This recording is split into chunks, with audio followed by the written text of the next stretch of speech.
우리 미스터마켓 우리 김프로님의 또 한번 네. 이슈 한번 보겠습니다. 사실 이제 권순우 기자가 지금 오늘 뉴스를 5곡지나 해줬잖아요. 근데 이게 따끈따끈한 최신 뉴스들을 심층적으로 분석해줬기 때문에 저도 이제 고참이니까 야 내가 먼저 좀 할게 이렇게 안 하고 권프로가 딱 정하면 그 다음에 내가 나머지 가지고 이제 이른바 설거지를 하는 거거든요. 그 유명한 표현이 좀 그런가? 퐁퐁? 근데 네. 그래서 이제 저도 이제 최신 뉴스 위주로 좀 그 해설을 해드리려고 그러는데 이게 워낙 중요한 뉴스라서 어제 8시 때 나온 우리나라 수출 얘기를 좀 해볼까 해요. 네. 수출 얘기를 쭉 하다 보면 두 가지 얘기를 쭉 해온 거예요. 올해 내내. 무역 수지가 적자입니다. 이거. 뭐 6개월 연속 적자입니다. 뭐 5개월 이런 얘기를 계속 해왔고 그다음에 수출 증가세가 크게 둔화됩니다. 이렇게 얘기해온 거예요. 둔화. 둔화. 그러니까 우리가 헤드라인을 더 자극적으로 쓰던 거 아닌데 이건 수출 증가율이 둔하는 건 원래 지난달에는 플러스 10%였는데 올해는 이번 달에는 플러스 5%다. 이것도 좋은 뉴스는 아닌데 그게 굉장히 나쁜 뉴스고 그게 무역 수지 적자의 연속이 되는 그거하고 결부가 되면서 야 우리나라 수출이 좀 엉망이구나 이렇게 생각해왔던 건데 사실은 이번 달에 무역이 수출 절대 금액이 1년 전보다 줄어든 거예요. 10월 기준으로. 네. 그거는 굉장히 좀 심각한 거죠. 1년 전보다 5.7%가 감소해서 2년 만에 마이너스. 2년이라는 건 사실 2년 전이라는 코로나로 인한 상흔이 이제 우리 무역 시장에 왜냐하면 그때도 3월 달에 이제 뭐 발발했지만은 그때는 이제 계획된 물량 같은 것들이 있었기 때문에 스무딩 피리어드가 있었고 그 다음에 이제 가을 무렵에 딱 마이너스가 났단 말이에요. 그게 10월로 기억을 하는데 그래서 2년 만에 이제 마이너스로 돌아서서 이게 좀 충격이다. 차트를 하나 보여주시면 그러면서 무역 수지 적자 행진도 계속해서 되고 있다.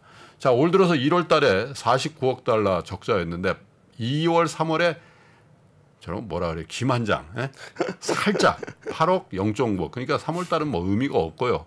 2월 달에 무역수지 살짝 흑자 났다가 4, 5, 6, 7, 8, 9, 10 그러니까 올해 전통으로 계속 무역 적자 상황이 유지가 되고 있다 이렇게 보시면 되는데 다행스러운 건 뭐 8월 달에 정말 많이 났죠. 93억 달러 이상 적자가 났다가 9월 달에 회복세였는데 10월 달에 다시 물론 전저점을 깨지는 않았습니다만 어쨌든 올해 들어서 두 번째로 무역 수지 적자 폭이 큰 성적표를 이제 받아들었죠.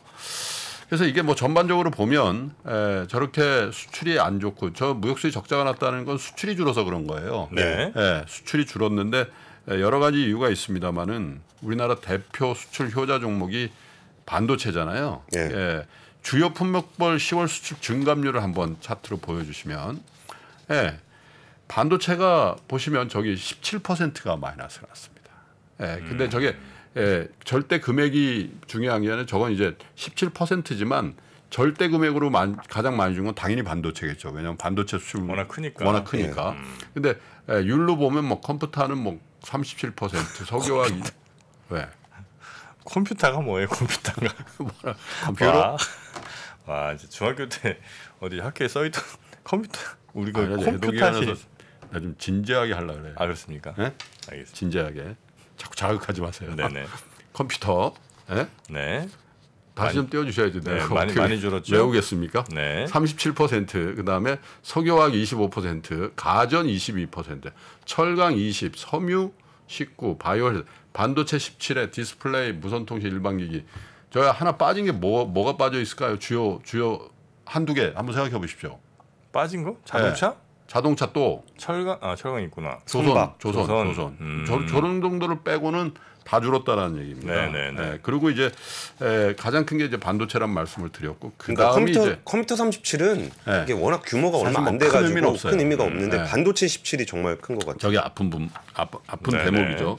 반도체 수출이요 92억 2,800만 달러예요. 이게 2021년 4월 이후 18개월 만에 처음으로 100억 달러 미치로 간 거예요. 근데 이제 사실 반도체 줄 수도 있지 이렇게 생각하지만 사실 이 D램 산업이라든지 이런 시장 지위 1, 2위 업체를 갖고 있는 데다가 우리가 흔히 빅그로스라고 그러잖아요. 네. 반도체는 성장하는 거거든요. 반도체는 기본적으로 가격이 문제지 출하, 물량 이거는 계속해서 수요는 는다 이런 거잖아요. 근데 물량과 가격이 같이 줄었다라는 겁니다. 이제 그게 좀 심각한 거고요. 근데 어쨌든 메모리 디램하고 낸드 플래시 메모리 반도체 수출액은 44억 7천만 달러로 35.7% 네. 가격 인하 효과가 있었겠죠. 그 다음에 이제 다행스러운 건 시스템 반도체는 43억 8천 달러로 17% 늘었다. 이거는 그래도 조금 위안이 될 만한 것 같고요. 그 다음에 이제 교육 상대방으로 오면 중국이 역시 빈자리가 큽니다. 중국이 121억 6천만 달러로 작년 같은 기간보다 15.7%가 줄었어요. 15.5개월 연속 감소세고요. 네. 그리고 대중 무역 적자가 12억 5천만 달러. 이게 되게 큰 것 같아요. 이거 92년 한중 수교 이후 처음입니다. 최대. 네네네. 근데 이제 문제는 이게 그러면 언제 추세 반전이 될 거냐 이거 아니겠어요? 근데 기대하기가 전문가들 다 얘기를 설문해 보면 당분간 기대하기 좀 힘들겠는데 갑자기 대중 수출이 역전이 될까요?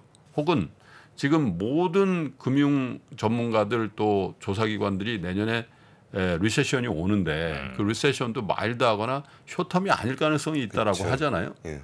그러면 이게 어떻게 될 거냐 이런 생각이 들거니와 지금까지 한국 수출은 모멘텀 때마다 중국이 확 투자를 해줬다거나 우리가 또 뭐 브릭스라고 그래가지고 그런 류의 이제 선진국을 제외한 신흥국의 어떤 경제가 굉장히 화랑이 있다거나 그죠? 미국의 경기가 좋아지거나 막 이런 모멘텀들이 엮이면서 지금까지 한 20-30년 동안 성장을 해온 건데 지금은 어떤 권역에서 어떤 지역이 모멘텀이 있을까 생각해 보면 다들 지금 각자 도생으로 힘들다는 거죠.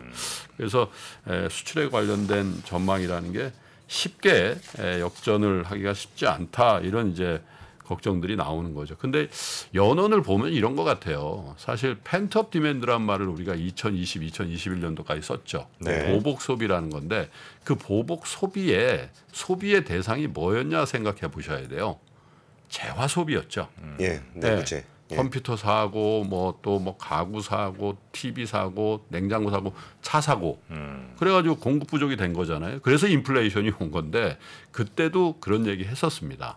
이 펜트업 디맨드 기간이 끝나면 그리고 코로나가 어느 정도 해제가 되는 상황이 되면 재화의 소비가 마무리되고 서비스 소비로 이전됐을 때 대한민국 수출은 어떻게 될 것인가 이 얘기를 했단 말이에요. 예.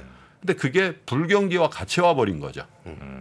그래서 이게 더 충격이 더 심하게 된 거고 그리고 또 하나는 이제 뭐 아까 중간 선거 얘기도 했습니다만 IRA 등 미국을 비롯한 전 세계가 각자 도생의 길이라는 게 너무 명확해져 있기 때문에 교육 국가인 한국의 입장이라는 게 굉장히 축소될 수밖에 없는 그런 국제적인 질서의 환경 안에 있다라는 거잖아요. 그래서 우리가 어떻게 해야 될 것 같냐 그러면 계속 수출 입국. 물론 계속 어제도 뭐 비상 안덕근 저 통상교섭본부장 주제로 뭐 비상대책 회의도 하고 막 그러더군요. 근데 네. 잘 해야죠. 수출 진흥도 해야 되고. 근데 결국은 이런 추세 대응을 우리가 효과적으로 하려면 최고의 인력을 우리가 갖고 있어야 되거든요. 네, 최고의 인력. 근데 반도체도 그렇고 뭐 2차 전지도 그렇고 최고의 인력들을 아마 전 세계적으로 확보하려는 그 움직임이 굉장히 강할 거예요. 반도체 미국이 중국 저렇게 제약해버리면 중국에서 할 수 있는 방법은 미국에 있는 중국 유학생들이라든지 고급 인력들 다 자국으로 귀국시켜가지고 활용하는 거라든지 아니면 인근 국가인 우리나라에서 뭐 한다든지 다 이런 거 아니겠어요. 그래서 우리는 우수 인력의 유출도 막아야 되고 또 한편으로는 미국이라든지 선진국에서 활동하고 있는 우리의 엘리트들 굉장히 우수한 엘리트들도 사실 한국으로 돌아올 만한 자극이 안 주면 그냥 안 오잖아요. 그렇죠. 근데 이 사람들에 대한 전략적인 인센티브 같은 것도 좀 줘야 될 때 아닌가. 지금 이런 수출을 보면서 그런 생각도 들고 또 하나는 중국은 각 산업에 다 보조금 주고 미국은 IRA 해주고 그잖아요. 근데 한국은 보면 기업들하고 알아서 하세요. 그리고 독려하는 게 독려. 응원하고 독려. 그리고 점검하고.